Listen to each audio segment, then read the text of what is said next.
এবার যে ইলেকশনের আগে প্রতারণা, ছলনা, বঞ্চনা, নাগরিক অধিকার কেড়ে নেবার চক্রান্ত চলছে, তার সম্বন্ধে একটা কথা বলি, ভালো করে কান দিয়ে শুনুন, কাজে লাগবে। যে রুলসটা কালকে কেন্দ্রীয় সরকার ঘোষণা করেছে, আদৌ এটা বৈধ কিনা আমার সন্দেহ আছে। কোনো ক্ল্যারিটি নেই, টোটাল ভাওতা। ইলেকশনের আগে যুদ্ধ যুদ্ধ খেলা 19 সালেও করেছিল। 2019 সালে এনআরসির নামে আসামে 19 লক্ষ লোকের মধ্যে 13 লক্ষ বাঙালি হিন্দুকে বাদ দেওয়া হয়েছিল। অনেক মানুষ দুঃখে আত্মহত্যা করেছিল। আজকে যে বিজেপির নেতারা বলছেন ক্যা করে দিলাম, অধিকার দিয়ে দিলাম, এবার আমি আপনাদের কাছে কয়েকটা কোয়েশ্চেন করছি। তার মানে এখন যাদের দরখাস্ত করতে বলা হচ্ছে, তার মানে তারা যেই দরখাস্ত করবেন সঙ্গে সঙ্গে তারা নাগরিক থাকা সত্ত্বেও আপনারা বেআইনি অনুপ্রবেশকারী হয়ে যাবেন। তাহলে আপনাদের সম্পত্তি কি হবে, আপনাদের চাকরি বাকরি কি হবে, আপনাদের ছেলে মেয়েদের পড়াশুনো কি হবে, সবটাই বেআইনি ডিক্লেয়ার হয়ে যাবে। আপনাদের কোনো অধিকার থাকবে না।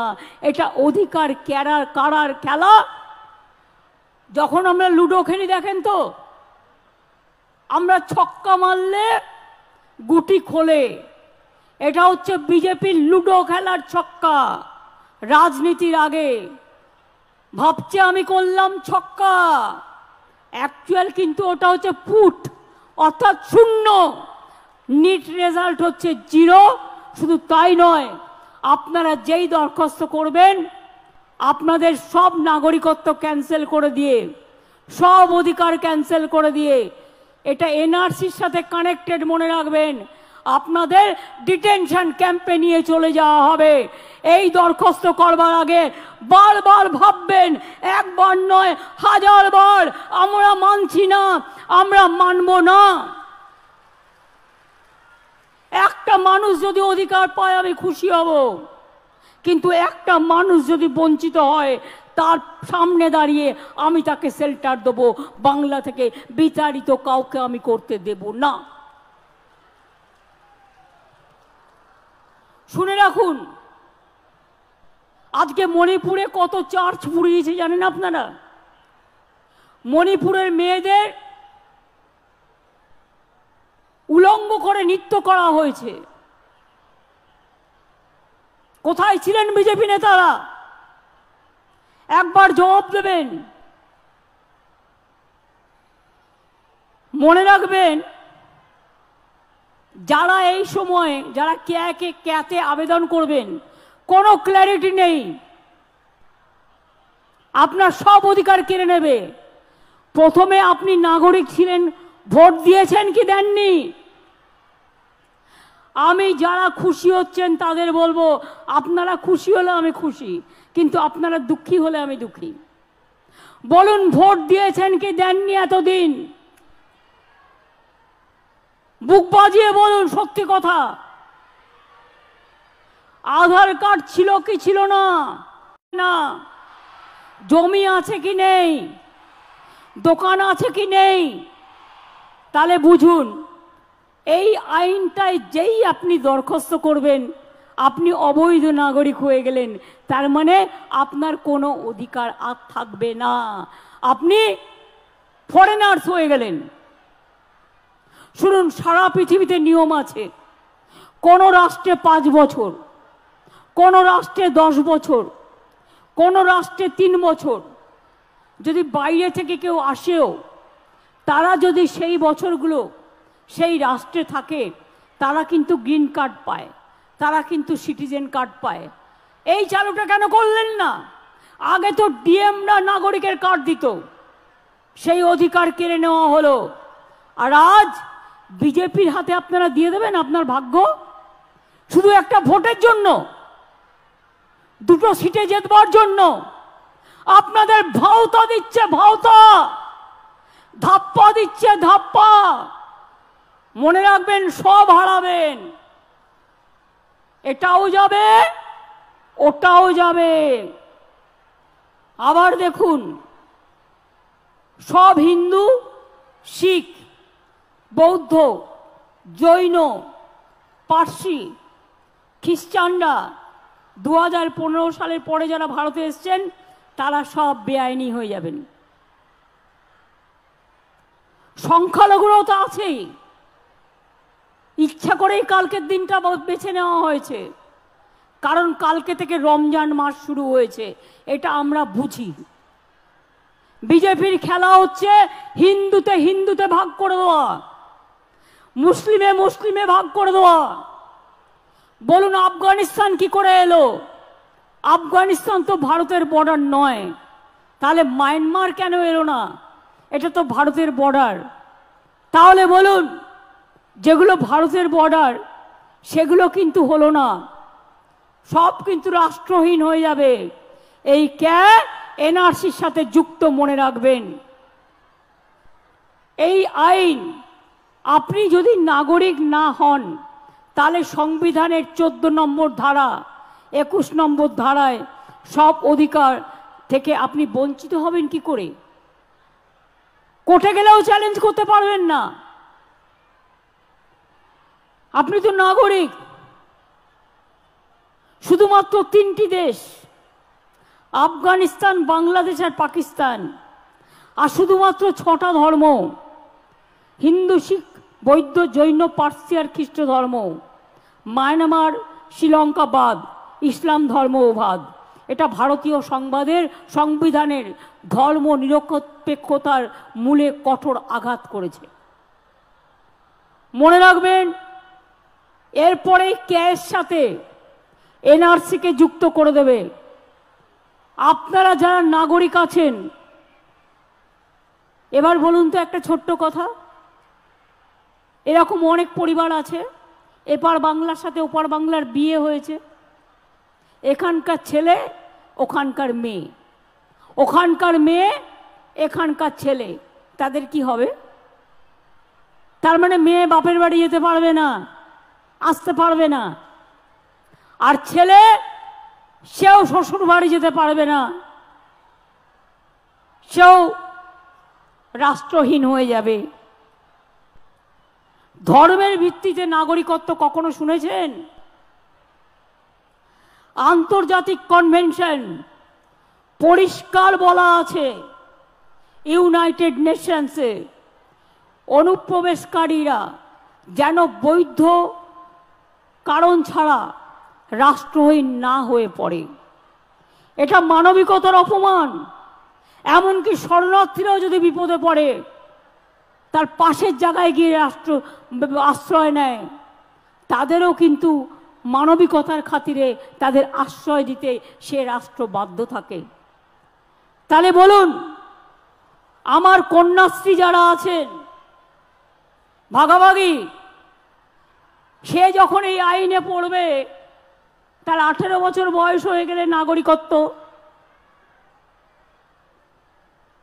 তাহলে তো সে কন্যাশ্রী পাবে না, শিক্ষাশ্রী পাবে না, ঐক্যশ্রী পাবে না, মেধাশ্রী পাবে না, বিনা পয়সায় রেশন পাবে না, কৃষক বন্ধু পাবে না, স্বাস্থ্যসাথী পাবে না, লক্ষ্মীর ভাণ্ডার পাবে না, বিধবা ভাতা পাবে না, বার্ধক্য ভাতা পাবে না, কোনো সুযোগ সুবিধা পাবে না। আপনাকে আগে বেআইনি হয়ে যেতে হবে, তারপরে আদৌ আপনি আইনি হবেন কিনা তার কোনো গ্যারেন্টি নেই। তার কারণ এটা একটা ঝুমলা, বিজেপির এটা একটা ঝুমলা। আপনারা মনে রাখবেন, যদি সত্যি কেউ নাগরিক পায়, আমার কোনো দুঃখ নেই, আমি খুশি হব। অধিকারটা ডিএম এর হাতে দিন, যেটা আগে আইন ছিল ডিএম দেখে নেবে যদি কারো অসুবিধে হয়। কিন্তু নিজেদের হাতে রেখে দিয়েছেন কেন? প্রথমে তাকে বেআইনি হিসেবে ঘোষণা করবেন, অনুপ্রবেশকারী। তার মানে এখন যারা নাগরিক ছিলেন তারাও হয়ে যাবেন বেআইনি। এই আইন চালু হলে, আর এই আইন যদি আপনি অ্যাপ্লাই করেন, এর কোনো ক্ল্যারিটি নেই। আমি লিগাল অ্যাডভাইজারদের ওপিনিয়নও নিয়েছি, তারা আমাকে সেম কথা বলেছে, এটা মানুষের উপর অত্যাচার করবার জন্য, হ্যারাস করবার জন্য, আর 2 সিটে 3টে সিটে ভোটে জেতবার জন্য আপনাদের ভাওতা দেয়া হচ্ছে। কি মতুয়া ভাই বোনেরা, আপনারা বিশ্বাস করেন আইনটাকে? তাহলে এতদিন কেন করলো না?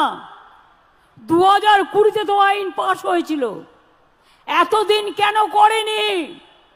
আজকে নির্বাচনের 2 দিন আগে কোনো আইন করলে সেই আইনটা থোড়াই আইনে পরিণত হয় না, মানুষের অধিকার পায়। অর্থাৎ আপনি ভোটটাও দিতে পারবেন কিনা আপনার সন্দেহ আছে। খবরদার এই পথে যাবেন না। बीजेपी नानान रकम कथा बोलबे, आपको कोई अधिकार नहीं जाएगा, सब रहेगा, वो झूठा है, वो जुमला है। काल থেকে নর্থ ইস্টার্নের লোকেরা কাঁদছে, সারা ভারতবর্ষে মুসলিমরা কাঁদছে, হিন্দুরাও কাঁদছে। কারণ আসামে যখন এনআরসি ক্যা হয়েছিল 19 লক্ষের মধ্যে 13 লক্ষ হিন্দুরাও বাদ হয়ে গিয়েছিল, বাঙালি হিন্দুরা।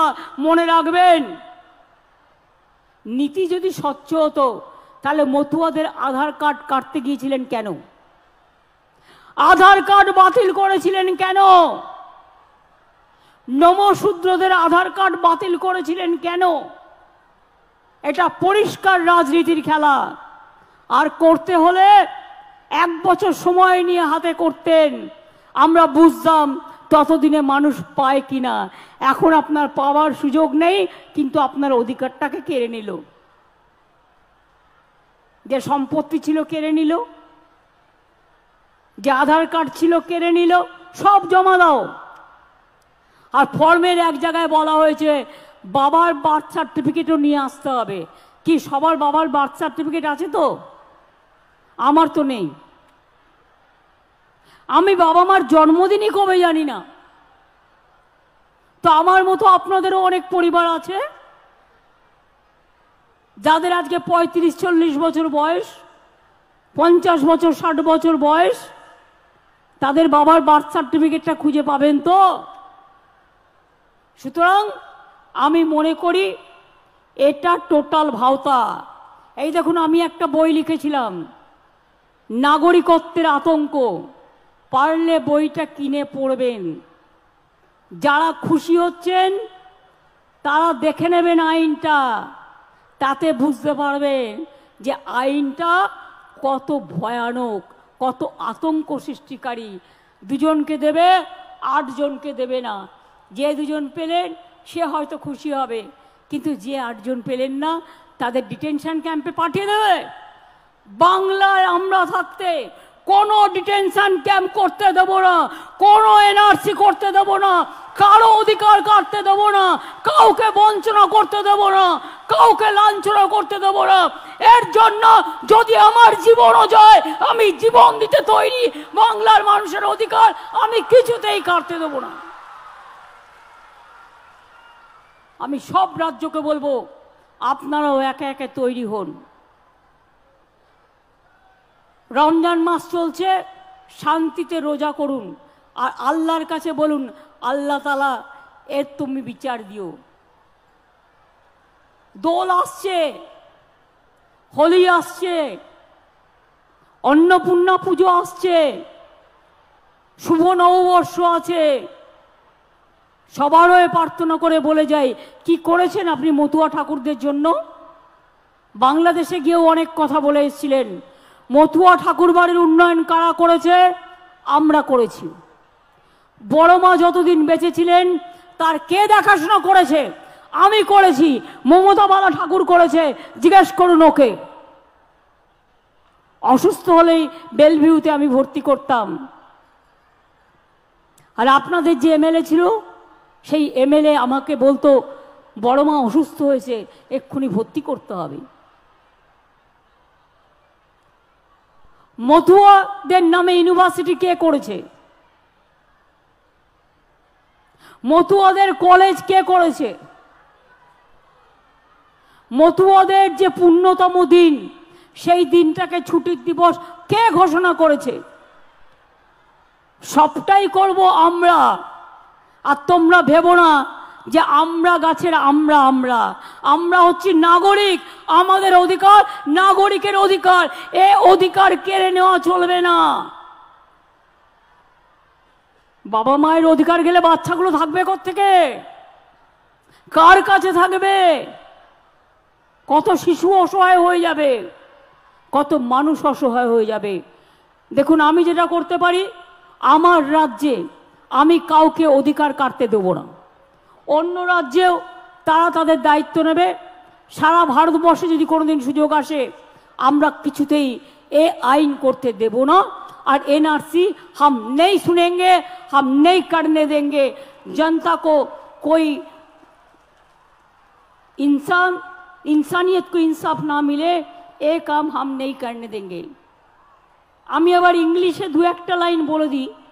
আমি লিগাল ওপিনিয়ন নিয়ে বলছি, জাস্ট এ মিনিট, যাতে ন্যাশনাল প্রেসগুলো যারা আছে বিজেপির দালালি করেন তারাও একটু জানতে পারবেন। Number 1, the K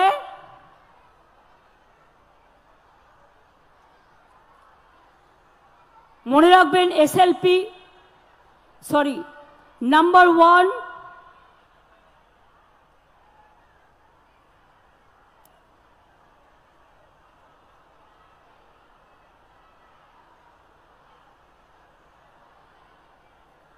the care and the rules are begged for the following reasons.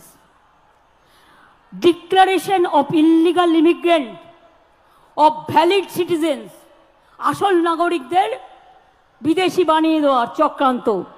It requires immigrants who are already citizens, যারা ইতিমধ্যে সিটিজেন আছে, তাদের to declare that they are illegal immigrants, মানে অনুপ্রবেশকারী যে নাগরিক আছে।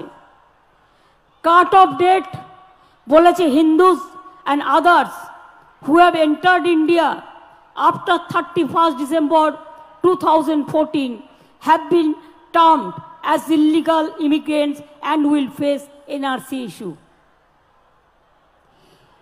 Immigrant Muslims who are already citizens will be declared illegal immigrants and will suffer under the NRC.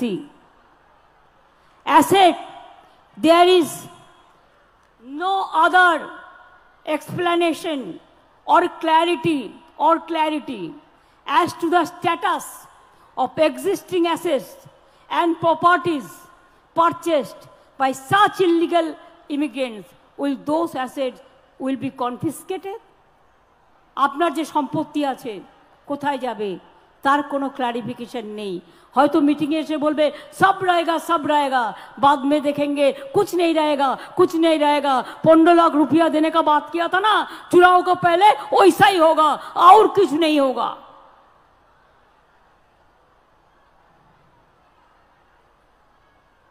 Proof document, parents birth certificate,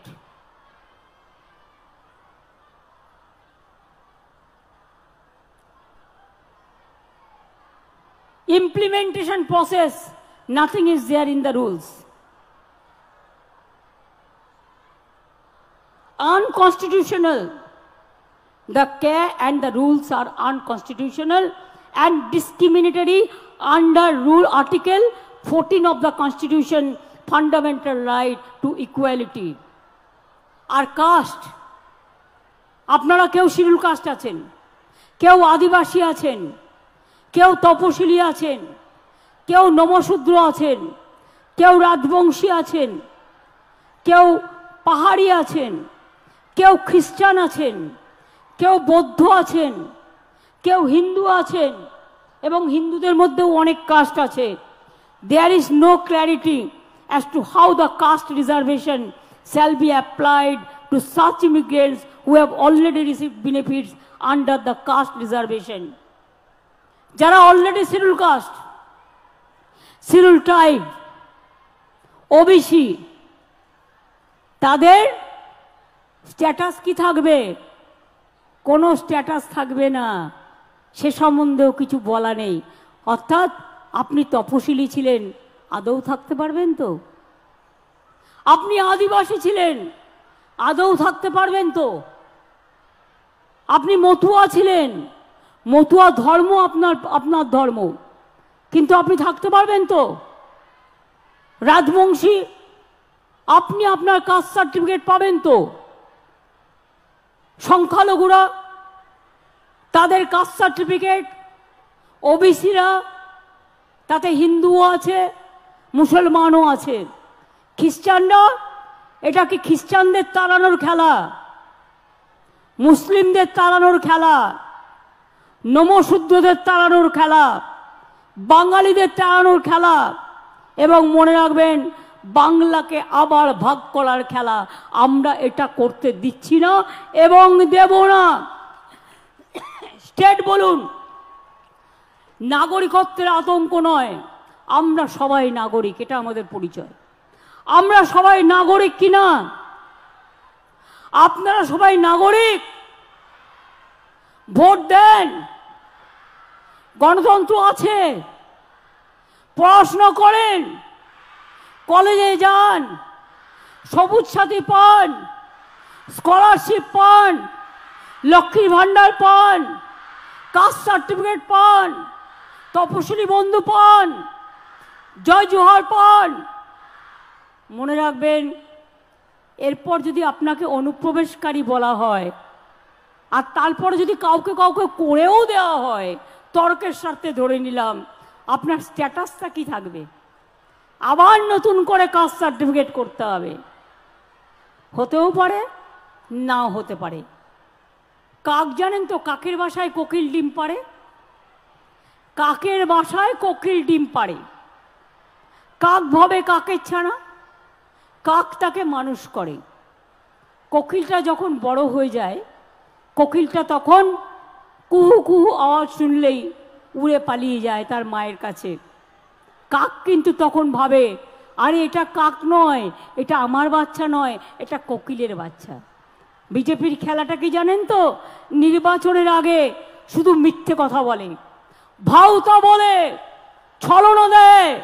15 লক্ষ টাকা করে ব্যাংক অ্যাকাউন্টে দেবে, ইলেকশন আসলে 100 টাকা দাম কমাবে, আর ইলেকশন চলে গেলে 1000 টাকা দাম বাড়াবে। এই হচ্ছে বিজেপি পার্টি। আপনাদের এমপি বাবুকে জিজ্ঞেস করুন না কি করেছেন তারা। যারা 18টা এমপি জিতে গেলেন বাংলা থেকে বিজেপির হয়ে, কি করেছেন? তৃণমূল করলে কালো আর বিজেপি করলে ভালো। তৃণমূল করলে নোংরা আর বিজেপি করলে ওয়াশিং মেশিনে সাদা হয়ে যাচ্ছে, কালো থেকে সাদা হয়ে যাচ্ছে। বাহ, তুমি মহারাজ সাধু হলে আজ, আমি আজ চোর বটে। মনে রাখবেন, চোরদের সবচেয়ে বড় নেতা হচ্ছে এরা। একটু খুঁজে দেখুন না কে কত প্রপার্টি করেছে, একটু খুঁজে দেখুন না। তৃণমূলকে চোর বলে বিজেপিকে জেতানো? তৃণমূলের সবাই চোর নয়, একটা দুটো লোক সিপিএম থেকে আসা, এখান থেকে আসা কিছু হতে পারে। তার জন্য কোর্টে কেস চলবে, কেস বিচার করবে, আইন আইনের মতো চলবে।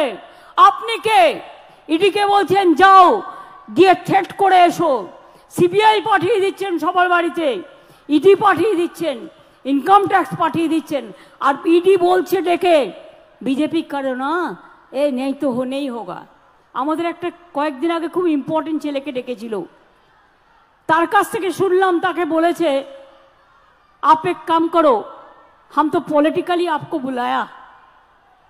तो वो बोले बुलाइए, नहीं आपको थोड़ा इंतजार करने पड़ेगा, কিছুক্ষণ অপেক্ষা করতে করবে। এবার সে কিছুক্ষণ অপেক্ষা করেছে, এবার বলছে एक राजनीतिक व्यक्ति का फोन आएगा, एक पॉलिटिकल लीडर का फोन आएगा। এবার ফোন এসেছে, ফোনে কি বলছে, তোমাকে বলে দিলাম তুমি কিন্তু বিজেপির কোনো জায়গায় প্রচার করবে না, বিজেপি যা বলবে তাই শুনবে। বুঝুন, এর নাম হচ্ছে বিজেপি। এত ভয়ানক কুৎসিত দল আমি দেখিনি। এরা মহিলাদের বিরুদ্ধে, অ্যান্টি উইমেন, এবং আসল হিন্দু যারা সেই হিন্দু ধর্ম মানে না, ওরা রামকৃষ্ণকে মানে না, সারদা মাকে মানে না, স্বামী বিবেকানন্দ মানে না, মতুয়া ঠাকুর মানে না, পঞ্চানন বর্মা মানে না, মনে রাখবেন রঘুনাথ মুর্মু মানে না। এরা কি করে, নিজেদের মধ্যে একটা হিন্দুত্ব তৈরি করে ফেলেছে, যেটা বহিরাগত হিন্দুত্ব, যার সাথে বাংলার হিন্দুত্বের, ভারতবর্ষের হিন্দুত্বের কোনো সম্পর্ক নেই। আমাদের সংস্কৃতিকে ওরা ধ্বংস করতে চায়, আমাদের ঐতিহ্যকে নষ্ট করতে চায়, আমাদের মানুষগুলোর উপর অত্যাচার করতে চায়। শুধু আমার সাথে পারে না, শুধু আমার সাথে পারে না, তার কারণ ওরা আমাকে লাঠি দেখালে আমি ওদের ডান্ডা দেখাই। ওরা জানে যে ওকে লড়া মহা মুশকিল। বিজেপির নেতারা কোথায় বলবে বাংলাকে দাও, গিয়ে দিল্লিতে বলছে 100 दिन का रुपया मत दो बंगाल को, रास्ता का रुपया मत दो, घर बनाने का रुपया मत दो। আমি বলেছি আগামী 2 বছরের মধ্যে না আমরা সেলফ সাফিসিয়েন্ট হব, তোমরা এখান থেকে টাকা তুলবে না, আমাদের টাকা দিয়ে আমরা তৈরি করব। 59 লক্ষ জব ওয়ার্কার কেন্দ্রে টাকা পায়নি, কেন্দ্র দেয়নি, ওদের টাকা আমরা কিন্তু দিয়েছি, গর্বের সাথে বলে দিয়েছি। আগামী মে মাসের মধ্যে যদি বাড়ির টাকা না দেয়, 2 বছর দেয়নি, আমরা 11 লক্ষ বাড়ি তৈরি করে দেব। আগেও 47 লক্ষ করেছি। 22,000 রাস্তাও আমাদের নিজেদের টাকা দিয়ে করেছি। মনে রাখবেন, কর্মশ্রী সেই জন্য আমরা তৈরি করে দিয়েছি, আজ থেকে চালু হয়ে গেল। গত বছরেও আমরা 45 দিনের কাজ করেছি জব কার্ড হোল্ডারদের। কাজেই মনে রাখবেন, আমরা লড়তে পারি, আমরা গড়তে পারি, আমরা মরতে পারি, আমরা তৈরি করতে পারি। খালিস্তানি বলছে আজকে পাঞ্জাবি শিখ ভাই, একজন পুলিশ অফিসার, তারা পাগড়ি পরে, আর্মিতেও পরে। শিখ দেখলে বলছে খালিস্তানি, মুসলিম দেখলে বলছে পাকিস্তানি, বাঙালি দেখলে বলছে বাংলাদেশি। দিল্লিতে জিজ্ঞেস করবেন বাংলাদেশি বলে কত বাঙালি লোকের ওপর অত্যাচার হয়েছে। আরে আমাদের ভাষাটা এক, এ তো আমাদের অপরাধ নয়। অবিভক্ত বাংলায়, দুটো বাংলাই তো এক ছিল। আমরা যে ভাষায় কথা বলি ওরাও সে ভাষায় কথা বলে। বাংলাদেশের বাংলা ভাষা শুনলেই বিজেপির পিত্তি চটে যায়, বাংলাকে ওরা পছন্দ করে না। আমরা তো হিন্দি ভাষাকে ভালোবাসি, আমরা তো জৈনদের ভালোবাসি, আমরা তো খ্রিস্টানদের ভালোবাসি, আমরা তো বৌদ্ধদের ভালোবাসি। আমাদের জনগণ মন অধিনায়কও কে গেয়েছিলেন? রবীন্দ্রনাথ ঠাকুর। কি গেয়েছিলেন? পাঞ্জাব ও সিন্ধু, গুজরাট ও মারাঠা, দ্রাবিড় উৎকল বঙ্গ। নজরুল ইসলাম কি লিখেছিলেন? কোরআন পুরাণ, বেদ বেদান্ত, বাইবেল ত্রিপিটক, গ্রন্থ সাহেব, জেন্দা বেস্তা, পড়ে যাও যত সব। স্বামী বিবেকানন্দ কি বলেছিলেন? একটা নিম্ন সম্প্রদায়ের বাড়িতে গিয়ে হুকো টেনেছিলেন, বললো আমি দেখছি আমার জাত যাচ্ছে কিনা। যার জন্য নজরুল গান গাইলেন, জাতের নামে বজ্জাতি সব জাত জালিয়াত করছে খেলা। স্বাধীনতা আন্দোলন যখন হয় কোথায় ছিলে বিজেপি? পাত্তাই ছিল না। লড়েছে তো বাংলা, লড়েছে তো পাঞ্জাব, তোমরা কোথায় ছিলে? গান্ধীজিও তো সেদিনকে বাংলায় ছিল। নেতাজি কাদের? বাংলার। বিদ্যাসাগর কাদের? বাংলার। রাজা রামমোহন রায় কাদের? বাংলার। ক্ষুদিরাম কাদের? বাংলার। প্রফুল্ল চাকি কাদের? বাংলার। মতুয়া ঠাকুর কাদের? বাংলার। লোকনাথ ধাম কাদের? বাংলার। অনুকূল ঠাকুর কাদের? বাংলার। সব জায়গায় আছে, সব ধর্ম। হিন্দু মুসলিম শিখ ইসাই আপোষ মেনে না ভাই ভাই। আমরা দুর্গা পুজোও করি, আমরা ঈদও করি, আমরা বড়দিনও করি। তাই মনে রাখবেন, এই ক্যাম্পেইন আপনাদের প্রচার এলাকা এলাকায় চলবে। জানেন তো, একটা শাকে যদি পচা হয়, পচা শাকে পা দিলে পা কাটবেই। একটা যদি শাক পচা হয়, ওটাকে সরিয়ে ফেলে দিন, এই আইনটাকে সরিয়ে ফেলে দিন। আপনার দরকার নেই, আপনি বহাল তবিয়তে বাংলায় থাকবেন, আপনার চিন্তা করার কোনো কারণ নেই। কেউ কারো ক্ষমতা নেই আপনাদের গায়ে হাত দেবে, আর হাত দিলে আমরা বুঝে নেব। মাগো ভাবনা কেন, আমরা তোমার শান্ত প্রিয় শান্ত ছেলে, তবু শত্রু হলে, আমি অস্ত্রটা বলছি না, প্রতিবাদ মোরা করতে জানি।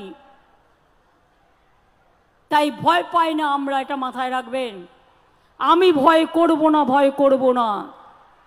দুবেলা মরার আগে মরবো না ভাই, মরবো না। তরিখানা বাইতে গেলে মাঝে মাঝে তুফান মেলে, তাই বলে আর ছেড়ে দিয়ে কান্নাকাটি করব না। আর বিজেপি তোমার জুজুর ভয়ে, তোমার ইডির ভয়ে, তোমার সিবিআইয়ের ভয়ে, আর তোমার ছোট্ট ছোট্ট কেউটে গোখরোর ভয়ে আমরা ভয়ে ভয়ে মাথা নত করে মরব না। আমরা মাথা উঁচু করে চলি, চিত্ত যেটা ভয় শূন্য, উচ্চ যেটা শির। আমরা মাথা উঁচু করে বলি, হেমর তীর্থপূর্ণ চিত্তে জাগরে ধীরে, এই ভারতের মহামানবের সাগর তীরে। এটা রবীন্দ্রনাথ ঠাকুর লিখেছিলেন। হেতায় আর্য হেতায় অনর্য, হেতায় দ্রাবিড় চীন, সখুন্দল পাঠান মোগল, এক দেহে হলো লীন। আমরা সবাই এক, আমরা ভারত মাতার সন্তান, আমাদের মধ্যে নেই বিভাজন। আমরা সবাই এক, হিন্দু মুসলিম শিখ ইসাই আপোষ মে রহনা ভাই ভাই। অতুয়ারা একসাথে থাকুন, উদ্বাস্তুরা একার সাথে থাকুন। আপনাদের কাউকে আমি নতুন করে উদ্বাস্তু হতে দেবো না, বরঞ্চ উদ্বাস্তুদের আমি সবাইকে পাট্টা দিচ্ছি, যাতে উদ্বাস্তুরা তাদের জীবনের চিরসত্য পায়, তাদের কোনোদিন যাতে কেউ বলতে না পারে তারা উদ্বাস্তু। অনেক কষ্ট করে তারা উপর বাংলা থেকে এসছে, অনেক আন্দোলন, অনেক রক্ত ঝরেছে, পায়ে পায়ে পা ফেলে কষ্ট করে সব কিছু ছেড়ে দিয়ে এপার বাংলায় এসছে। আজকে আবার তাদের ভিটে মাটি ছাড়া করবেন? মনে রাখবেন, তুমি মহারাজ সাধু হলে আজ, আমি আজ চোর বটে। এটা হতে পারে না, এটা হতে পারে না, এটা হতে পারে না। তাই আমি স্লোগান দেব, কে আমরা মানছি না।